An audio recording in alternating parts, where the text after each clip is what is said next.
Hello friends, hope you all fine. आज की इस वीडियो में मैं बनाने जा रहा हूँ एक बेसिक मॉडलिंग के थ्रू पूरा curve model means concept modelling का एक पार्ट है। और ये है चार्जिंग केस, जो एयरबड्स होते हैं उसका चार्जिंग केस है ये। इसकी मॉडलिंग आज मैं करूँगा, तो आपको काफ़ी मज़ा आने वाला है और बहुत कुछ सीखने को मिलेगा। Let's start. तो गाइज, ये न्यू फाइल ओपन, मॉडलिंग से ओपन की, और ये स्क्रीन पर हमारे पास डेटम है। ये हमें बहुत हेल्प करता है इजी मॉडलिंग करने के लिए। सो हम रेक्टेंगल कमांड से स्टार्ट करते हैं। ये हमने रेक्टेंगल लिया। अब इसका साइज़, अभी फ़िलहाल मैं कॉन्सेप्चुअल मॉडलिंग कर रहा हूँ तो मैं अप्रोक्सीमेट ले लूँगा। तो मैं इसका साइज़ रखता हूँ 100/40 या 50 कर लेते हैं इसको। ओके, ये हमारे लिए ठीक है।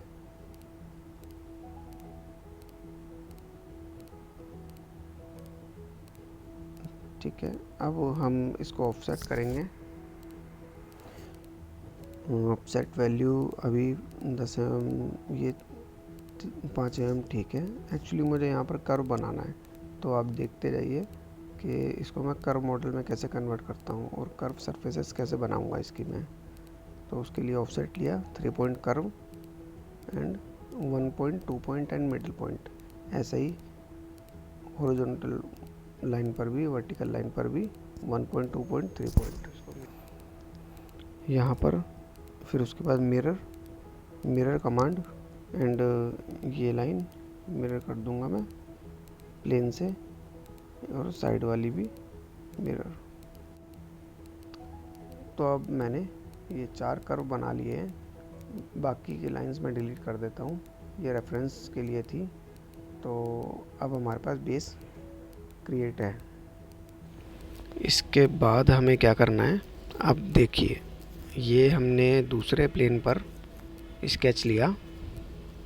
अब हम कर्व बनाएंगे यहाँ पर। तो हम पॉइंट्स लेते हैं और इसकी हाइट डिसाइड करते हैं। अभी मैंने 60 mm लिया है इसको। ठीक है, यहाँ पर एक लाइन, ये 60, और इसको भी ऑफसेट करेंगे।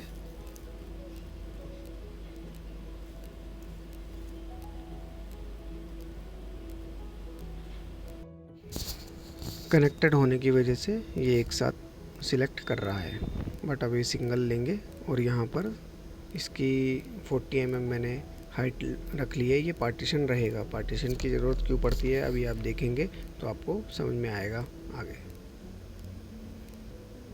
ये इसको ऑफसेट करके हमें कर्व बनाना है, और कर्व हमारा सेंटर पॉइंट से नहीं रहेगा, इसलिए हमें उस पार्टीशन की ज़रूरत है।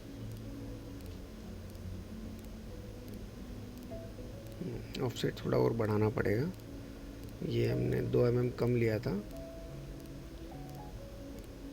ठीक है, अब इसका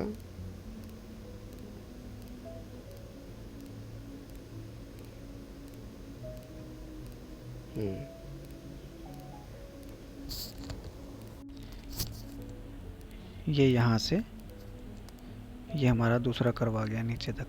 तो अभी आपको समझ में आया होगा कि ये जो पार्टिंग लाइन है ये थोड़ी सी ऊपर क्यों है, क्योंकि यहीं से हमारा जो एयरपोर्ट का कवर होगा वो स्प्लिट होगा, उसका टॉप कवर वहीं से बनेगा, और इसलिए हमें कर्व भी वहाँ से ही लेना होगा। ठीक है, तो आप इसको आगे दूसरी साइड से, दूसरे प्लेन पर भी हमें कर्व बनाना है। तो उसी पार्टिंग लाइन के रेफरेंस से हम यहाँ पर भी कर्व बनाएंगे, जिससे कि हमारी जो शेप बनेगी वो चारों तरफ से पूरी कर्व होगी।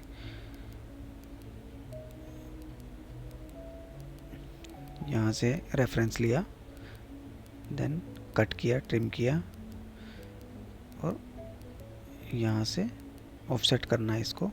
ऑफसेट करने के बाद सेम ऑफसेट हम यहाँ पर भी दे रहे हैं, जिससे कि जो हम शेप बना रहे हैं वो बिल्कुल सिमेट्री होगी। Okay, now offset again 3 mm, ये 1.5 mm, इसको 1.5 mm लिया और यहाँ से एक्सटेंड करना पड़ेगा और इस पॉइंट से इस पॉइंट तक अपर कर्व जो कि टेंजेंट होगी आउटर लाइन से, then mid point and bottom point and tangent to line. Okay okay, now we have side curve also. So एक बार देख लेते हैं कि ये देखो लुक्स लाइक साइड की एंड फ्रंट की सेम है। अब एक बार टॉप की लाइन भी कंप्लीट कर लेते हैं।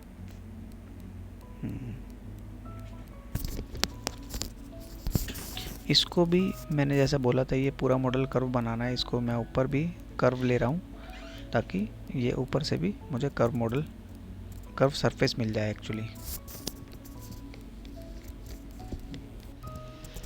तो ये दोनों लाइंस डिलीट कर देंगे। अब हमारा टॉप फेस भी कर्व है, बट अभी एक प्रॉब्लम आ रही है, आप देख रहे होंगे।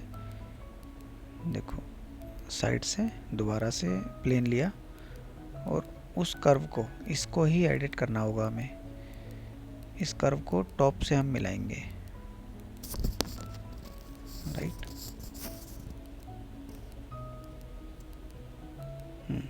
इसके ऊपर ही मैंने कर्व बना दिया है अभी और इसको यहाँ से मिरर कर लेंगे।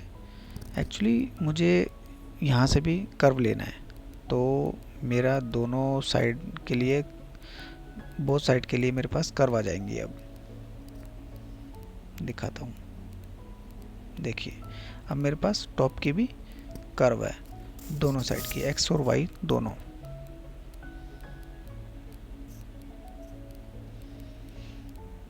देख रहे हैं आप। तो अब हम सरफेस स्टार्ट करेंगे बनाना स्वेप्ट कमांड लेकर। सबसे पहले साइड को इसके रेफरेंस से, बॉटम लाइन के रेफरेंस से हमने कर्व बनाया और इस दूसरी साइड को दूसरे वाले साइड के रेफरेंस से कर्व बनाया। अब हमारे पास दो सरफेसेस बन गई है। सो अब टॉप सरफेस बना लेते हैं। पहला कर्व सेलेक्ट किया, दूसरा ड्राइव कर्व रहेगा जो गाइड का काम करती है। तो ये थर्ड वन, हमारे पास अब 3 सरफेसेस आ गई है, राइट। नाउ हम एक्सटेंड कमांड लेंगे, एक्सटेंड एंड ट्रिम। इसमें जो है एक्सटेंड एंड ट्रिम कमांड होती है, इसको यूज़ करके हम डायरेक्ट कॉर्नर बना सकते हैं। तो अभी पहले मैंने इसको एक्सटेंड किया ताकि ये तीनों कर्व्स, ये तीनों सरफेसेस एक दूसरे के साथ ओवरलैप कर जाए, मींस कोलिड कर जाए। देख रहे हैं आप। अब इसको मैंने पहले मिरर कर लिया। इसी तरह बैक सरफेस को mirror to front. Okay, copy, ठीक है। तो अभी हमारे पास ये आप देख रहे हैं कि चारों साइड और टॉप की साइड ये सारी कर्व्स में बनी हुई है। अब मैं इसको एक एक करके ट्रिम एंड एक्सटेंड के ज़रिए इसको ज्वाइन कर दूंगा। अब आप ये कमांड देखें ज़रा, ट्रिम एंड एक्सटेंड है, इसमें मैं डायरेक्शन चेंज करता जा रहा हूँ तो वो कॉर्नर डेवलप करती जा रही है। तो ये बहुत ही ज़्यादा यूनिक कमांड है, जिससे कि हम काफ़ी सारी सरफेसेस को आपस में मर्ज कर सकते हैं, उसको कॉर्नर में चेंज कर सकते हैं। देखिए, ठीक है। तो अभी मेरी साइड की चारों सरफेसेस आपस में जॉइन हो गई है। एक तरह का श्यू जो कमांड होती है, श्यू, वो बन गया है यहाँ पर। अब as it is top surface को भी इससे हम कर देंगे। अब ये हमारा नीचे की सरफेस है, उसको हम स्ट्रेट ही रखेंगे, क्योंकि जो प्रोडक्ट का एक जो बैलेंसिंग पॉइंट होता है, बैलेंसिंग सरफेस है, उसको तो हमें स्ट्रेट ही रखना होगा। जिससे कि वो रेस्टिंग पॉइंट बनेगा। अब देखिए ये चारों साइड से हमारा सरफेसेस में आ चुका है। टॉप से दिखाता हूँ, टॉप से देखिए इसको। अब मैं इसको यहाँ से रेडियस दूंगा। मुझे इसको शिव करने की ज़रूरत नहीं पड़ी है, क्योंकि जैसी मैंने trim and extend command use की थी तो वो ऑटोमेटिकली शिव का काम करती है। अब यहाँ पर हम इसको मल्टीपल टाइप से मॉडिफाई कर सकते हैं। रेडियस को कोनिक ब्लेंड होता है, रेडियस ब्लेंड होता है, सर्कुलर ब्लेंड होता है। तो इसमें देखिए, इसमें हम 15-20 ले लेते हैं, जिससे कि हमें बड़ा रेडियस मिलेगा और चारों तरफ से काफ़ी स्मूथ सरफेस मिलेगी। अब आप देख रहे हैं कि जैसे हमने बनाया, टॉप से भी इसका जो रेडियस दे देते हैं सर्कुलर में, वो 10 ले लेंगे कोनिक में। ठीक है, कोनिक एक स्पेशल टाइप की रेडियस होता है जिसके अंदर हम उसके रेडियस के एंगल को भी कंट्रोल कर सकते हैं। उसमें दो टाइप से हमारे पास रेडियस आते हैं, एक तो बाउंड्री रेडियस, दूसरा सेंटर रेडियस। तो उसके अकॉर्डिंग हम उसके जो एज को है रेडियस में मल्टीपल टाइप से कन्वर्ट कर सकते हैं। जैसे ये देख रहे हैं आप, ये एक तरह का यूनिक ब्लेंड हो गया, ये सिंपल रेडियस ब्लेंड नहीं है। बट अभी हम यहाँ पर सर्कुलर लेते हैं और इसका काउंटिंग 12 रखते हैं, रेडियस 12, इसको R12 बोलते हैं। अब रेडियस हमें बॉटम में भी देना है, तो बॉटम में हम थोड़ा सा स्पेशल ब्लेंड ले लेंगे। क्यों, एक बार करके देखते हैं। ये नहीं सही होगा। कोनिक लेकर हम इसको जो स्टैंडर्ड आता है 7.5 के साथ में इसको भी थोड़ा सा और वो कर लेते हैं, ताकि हमारे पास जो सरफेस एरिया है, रेस्टिंग एरिया, वो ज़्यादा हो। ओके, सो नाउ अब हम इसको स्प्लिट करते हैं, सेव बाद में कर लेंगे। इसको स्प्लिट कर लेते हैं। तो ये जो मैंने सेंटर में एक लाइन ली हुई थी, वो मैंने पहले ही डिसाइड कर ली थी कि यहाँ से मेरी ये पार्टिंग लाइन होगी। तो यहाँ पर मैं पॉइंट एंड डायरेक्शन की कमांड से इसको स्प्लिट कर देता हूँ। तो अब आप देख रहे हैं यहाँ पर मैंने बॉटम बॉडी हाइड कर दी है और ये मेरी टॉप बॉडी है, इसको मैंने ऑफसेट कर दिया है। अब आप ये देख रहे हैं, आपको गैप क्लियर दिख रहा है। अब मुझे ये गैप दिखाना है, क्योंकि जो डिज़ाइन गैप होता है वो हमेशा पार्टिंग लाइन पर आता है।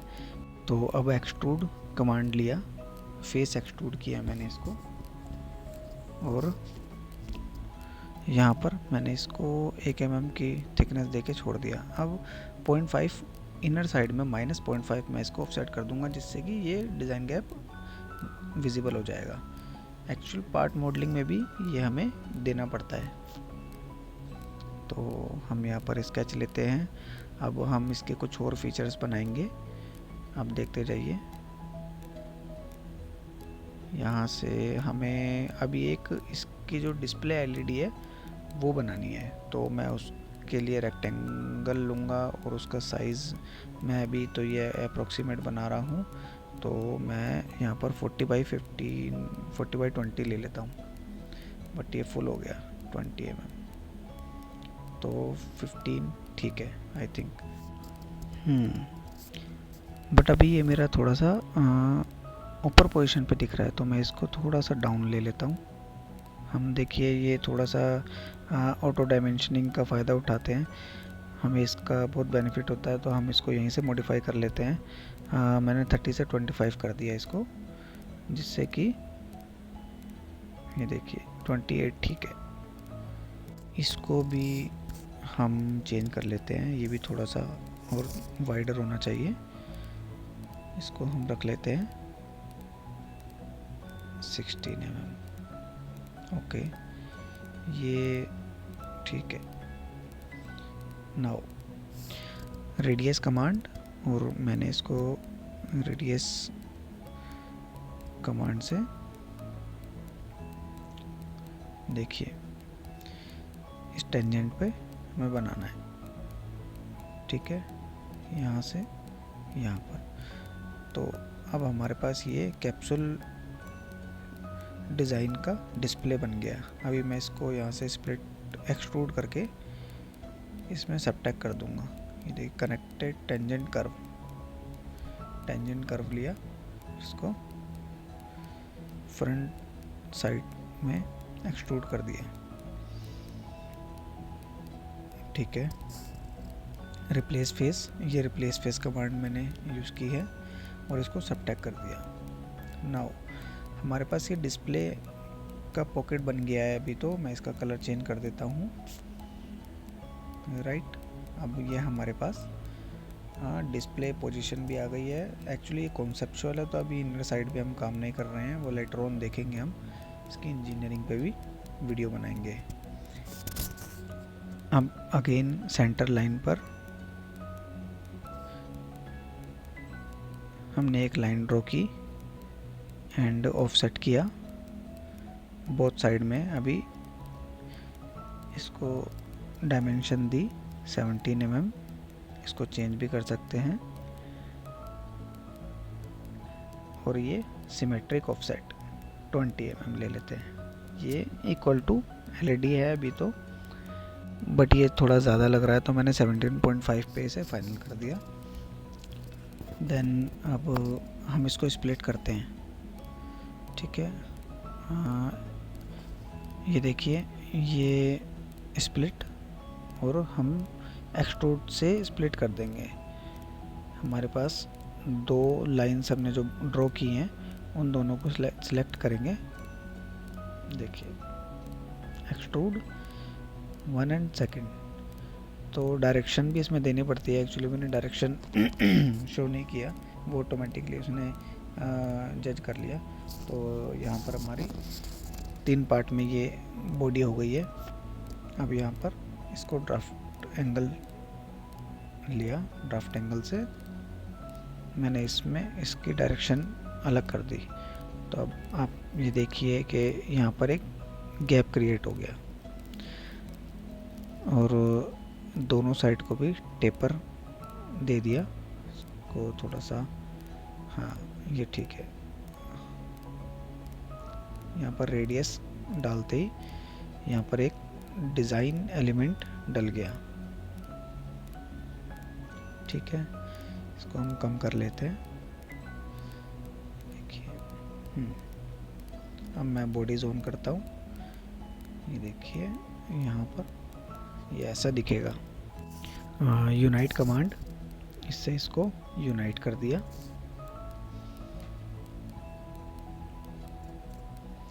अब टॉप कवर लेके आते हैं, उसके साथ में देखते हैं इसे। टॉप कवर के लिए मैं कंट्रोल B यूज़ करता हूँ। अभी यहाँ पर मैं विजिबल और हाइड के जो शॉर्ट कीज़ है वो यूज़ कर रहा हूँ। बीच जब नेक्स्ट वीडियोस में बनाऊँगा उसमें मैं यहाँ पर एडिटिंग से उसको लिख दिया करूँगा। अब ये देखिए, अब हमारे पास अब हमें ये बैक साइड का जॉइंट बनाना है, तो उसके लिए भी हम सेम जो 2 लाइन्स है उसको यूज़ कर सकते हैं। ये इसको हाइड किया यहाँ से, ये देखिए इसको इस पॉइंट के रेफरेंस से, इस लाइन के पॉइंट के रेफरेंस से पॉइंट एंड डायरेक्शन कमांड मैं यूज़ कर रहा हूँ स्प्लिट में। ठीक है, तो अभी मुझे इसको थोड़ा सा नीचे तक भी करना होगा। यहाँ पर मैं प्लेन ऑफसेट कर रहा हूँ। ये प्लेन मैंने 10 mm ऑफसेट किया। 10 mm थोड़ा ज़्यादा है, 5 ठीक है। ठीक है, इसको ऑफसेट कर दिया। अब हमारे ये 3 जॉइन हो जाएंगे, और ये जो बीच में स्प्लिट हुआ है ये हमारा टॉप कवर के साथ जॉइन करना है हमें। देखिए राइट, बट अभी एक और चीज़ हमें करनी होगी, इसको बीच में से स्प्लिट करना होगा ताकि फ्रंट का जो पोर्शन है वो बॉटम के साथ ही दिखे। देखिए point and direction, centre point, कोई भी पॉइंट आप क्लिक कर सकते हैं, और डायरेक्शन। अब ये बीच में से स्प्लिट हो गया। अब ये बॉडी हमारी इसके साथ जॉइन हो गई, और ये बैक कवर हमारा इसके टॉप कवर के साथ दिखेगा। यहाँ पर रेडियस डाल देते हैं एक दोनों एजेस पे 5 mm का। अब यहाँ पर हमें ये क्लियर दिख रहा है कि ये जो हमारा ये बॉडी है, ये इसके साथ में हम हल्का सा टेपर डालेंगे ताकि हमें ये एक्चुअल दिखे। 2 mm का ड्राफ्ट। ऐसे ही हम इन दोनों साइड्स पे भी ड्राफ्ट डालेंगे सेम।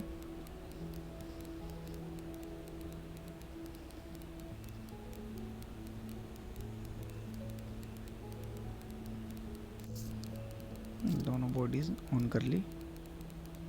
अभी हमें यहाँ पर गैप क्रिएट करना है, तो ऑफसेट 0.01 ऑफसेट हमारा काफ़ी होगा। देखिए ये मैंने डाल दिया।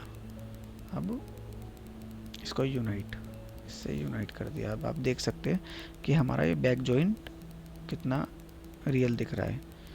तो अभी हमारा यहाँ पर बेसिक शेप जो है वो ऑलमोस्ट कंप्लीट हो गई है।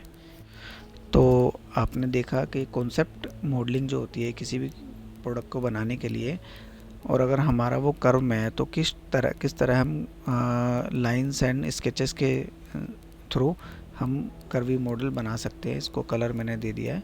अभी रियलिस्टिक रेंडरिंग में एक बार आप इसको देखिए, मैं दिखाता हूँ आपको।